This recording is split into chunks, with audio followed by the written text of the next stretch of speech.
И здравейте, пичо, аз съм Гошката 12 и днес започваме нова кариера в FC26 с Фулън. Мисля да започнем новата кариера. Преди да започнем, праснете мощно палеца нагоре. Така мисля да си останем с Марко Силва начало на Фулъм, който в момента се справя доста добре с Фулъм. Така. Няма да играем на аматьор, на легендари. Така. Мисля борда.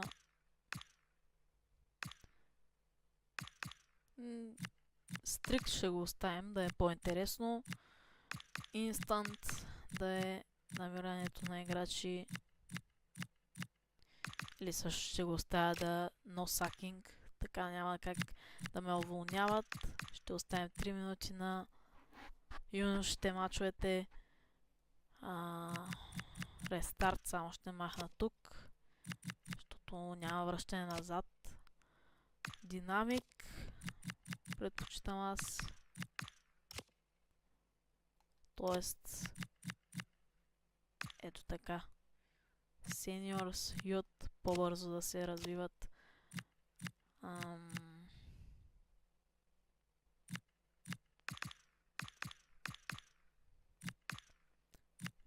Не, по-скоро ще го оставя така. Да стават по-лесно трансферите. Deeper Simulation. Не се избираше от тук. Ето тут ставаше Deeper Simulation. По-скоро в Championship да видим някои по-така играчи, как се представили Бундеслига, серия А и не испанското по-скоро. Или нямам друг избор. Не, по-скоро бих оставил португалското, защото там има интересни таланти. Добре, ще го оставя в долари, защото англичаните са в долари, не мисля, че са в евро. Medium, защото не искам всеки ден да имаме такива евенти неочаквани. Добре, нека започваме, пичове, кариерата с Фулъм. Вие през това време може да се абонирате за канала, ако не сте го направили, и да харесате видеото, защото тази кариера ще продължава. Днес е първия епизод. Подписваме договора. И нека да отидем към отбора. Всъщност, Лено. Така. Той, както гледам, не иска да преговаря за нов договор. Това мисля, че е някакъв бъг, за да не иска да преговаря. Ще иска. Бенда, който сме го пратили под наем. Добре, за сега от към вратари нямаме голям проблем. Бенда ще ни е втория вратар, а Лекомент, докато се намери нов вратар, ще е тук през този сезон. Робинсън бих искал по-нататък да има нов договор. Сесенон на 25 години бих искал да го задържа като резерва на Робинсън. Андерсен, Диоп, Коенса, Басей. Тук не мисля, че има някой ненужен. Затова ще оставя така нещата. Тете и Кастанге. Не мисля, че го произнасям правилно. Тете. По-скоро Тете ще играе. На една и съща възраст са. Но Тете има по-висок оверал. Рид, Берг и Лукич. Тук със сигурност един ще си замине и това е Рид. Пращам го на трансфер листата и двамата са по-млади от него, по-висок рейтинг и двамата ще се борят за титулярно място. Нека да видим на Кевин. Му е за 5 години договора. Един от най-добрите в отбора всъщност, също и Лоби.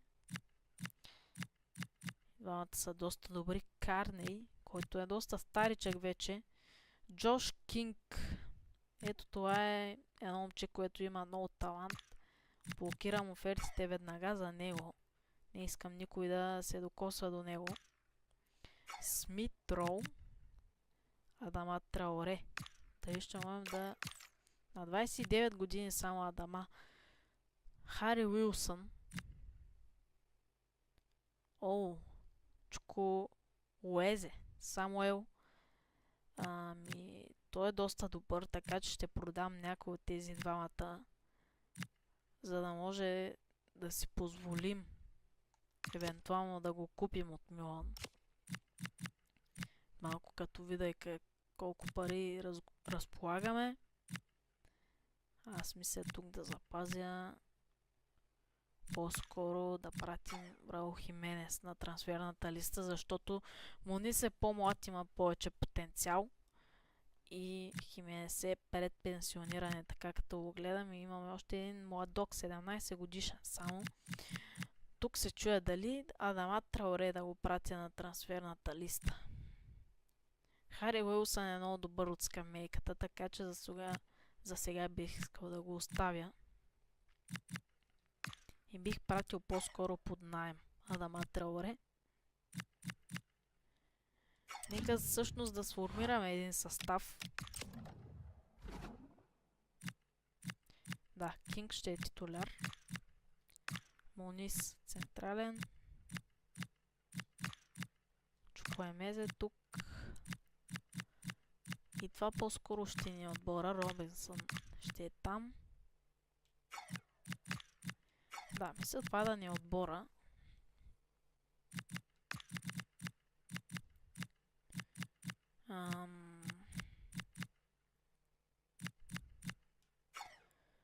Аз мисля, че от Карне и по-така нямаме нужда в момента, защото имаме Смит Роу, който може да влезе евентуално на място на Джош Кинг.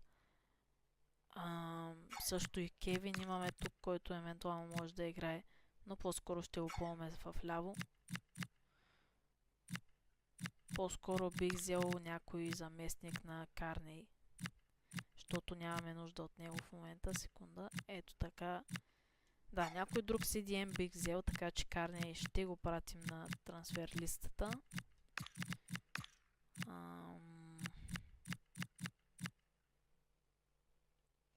Траоре го пратихме под наем.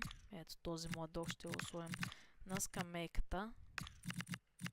Коенса също ще сложим и тези по-скоро си заминават. Секунда само да сложим и Карней там.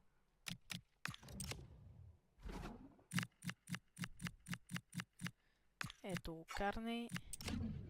Пращаме го на трансфер листата. Сега да не ви губя времето, ще се потърся за някой CDM англичанин. Еми така, пичове, ето тези футболисти по-така ми грабнаха окото. Тоби Колиър, който мисля, че ще е възможно да го вземем даже под наем. Дузел, който прави всъщност доста хубава кампания в Чемпионшип. Лаурент от Бърнли. И този пич ми хареса всъщност, но е под наем в момента и няма как да го вземем. Ще го оставя, все пак няма да го махам от листата, и в последния момент видях Пек от Шефилд Юнайтед, но за сега бих се пробвал за Тоби Колиър.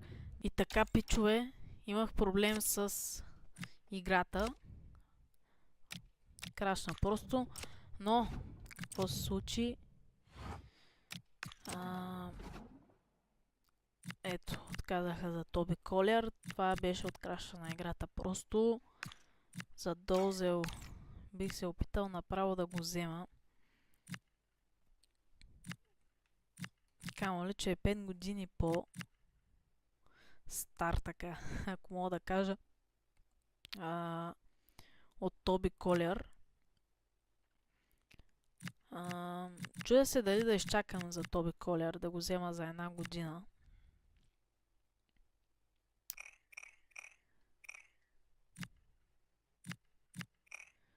Сега да сравня малко статсовете.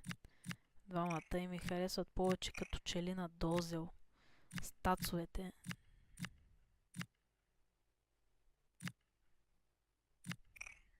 След Дозел да взема. Защото ми харесва той как играе в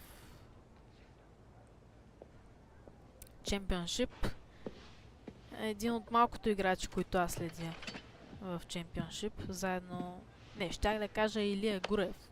Но забравих, че той в момента е в Висшата лига. Надявам се и така да си остане. Изглежда, че така е възможно да си остане. Добре, няма да давам никой, това е сигурно. Ще се пробвам за 1,2 милиона. Най-вероятно ще я откажат първата оферта. Добре, искат 2 милиона. Аз бих предложил 1,7 милиона. Не виждам защо да дам повече за резерва. Да, приемат и Дозел е на една крачка по-напред да дойде в фло. Така, сега ето ги преговорите с Дозел. Нека да ви... Няма да е крушал ротация. За Младока се още, честно казано. На 26 едва. Живота все още е пред него. 3 години. Сега даже 4 да му предложа. Евентуално, ако се развие повече, да го продам. Възможно е още на втората да се разделим. Но за този сезон просто нямаме ротация на CDM позицията. Без клаузи.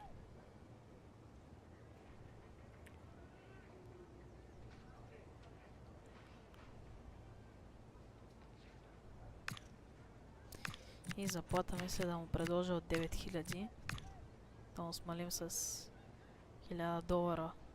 Отколкото е взимал в Портсмунт и не. Отказва и Дозел няма да дойде в Фулъм. Все пак ще трябва да се насочим към друг играч. И така, пичове, намерих това момче от Франция на 19 години, което има 81, потенциал от 77 оверал. Е възможно да стигне и е възможно да го вземем за лоун, за под наем, т.е. защото са го пуснали под наем някой отбор да го вземе. Така че да видим дали ще стане с него. И така ще им предложим на Нант да го вземем под наем с опция за закупуване. Все пак, ако покаже нещо повече това момче, защо да не го взема в отбора си за перманентен трансфер. Една година по-скоро, 2 години не ми се иска, честно казано, защото не знам какво може да се случи. И сега за заплатата наистина имаме повече пари от Нант, но по-скоро да платят едни 1070 на 30, пак много ви давам да плащам за собствения ви играч. И нещо като 1,2 милиона мисля, че ви е достатъчно, ако искам да го закупя. Това може доста да ни избие парите, защото ако му се вдигне цената и 2% искате. Да, точно за това говорех. Съгласен съм. И най-вероятно ще дойде само самия футболист да се съгласи. И футболиста на Нант Делов ще се присъедини в отбора на Фулъм.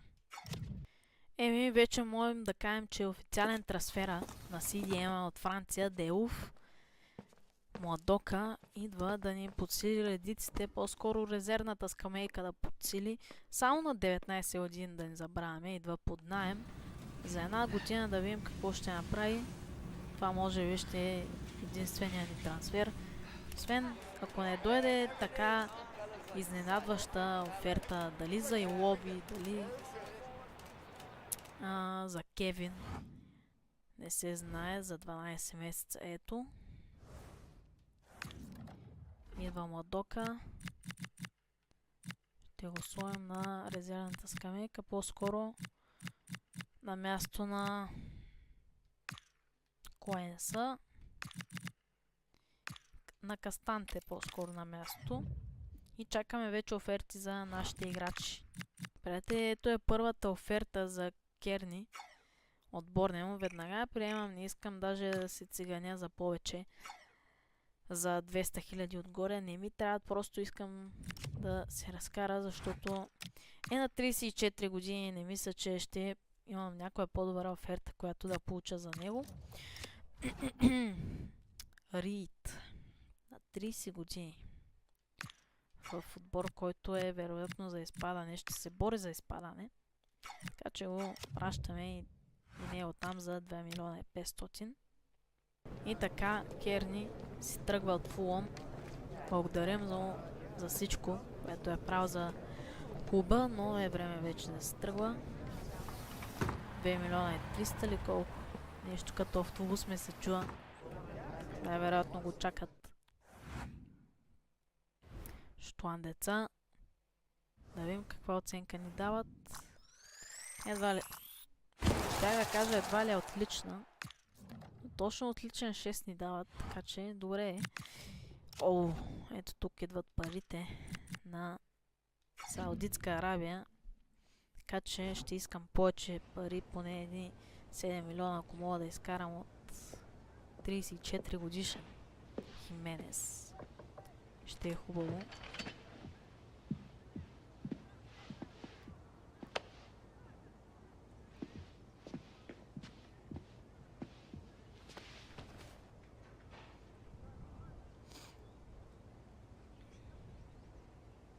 Така. 7 милиона директно. Може, възможно е веднага да откажат. Аз трябва да пробвам. Добре, 6 милиона директно. Въобще. Добре, е 500. И 500 мисля, че ги имате тези пари. Ал Етихад взимали са играчи и в момента имат като Бензема, Диаби. Диаби сигурно взима 6 милиона на месец. Но ето, 6 милиона се остават. За Хименес сигурен съм, че ще взима... Сега колко взима, ако може да не изпиша. Не изписва, но прямо ако взима 70 хиляди, ще взима двойно на това. И чакаме още оферти за играчите. Интересно, Лукич го искат един човек, който е доста добър. Се замисля, на 28 години е. Все още има футбол пред него. И мисля да откажа тази оферта. Защото мисля, че мога да получа по-добра в бъдеще. Казваме чао на пореден футболист. Рийте това. В Бърли отива, мисля, че. Освен ако не съм приел някоя друга оферта. Би трябвало Бърли да е. Да, Бърли. Да видим. Пак мисля, че няма да е отлична оценка. Да, F. Леле. Това не го очаквах. И пореден трансфер. Изходящ пореден. Раул Хименес ще направи това, което прати повечето му набори. А именно да ходи в Саудитска Арабия. Като се замисля на тези години Роналдо какво правеше на неговите. Просто какъв беше футбол тогава с Меси и Роналдо в прайма си. Просто настръхвам. Но да видим дали ще е отличен.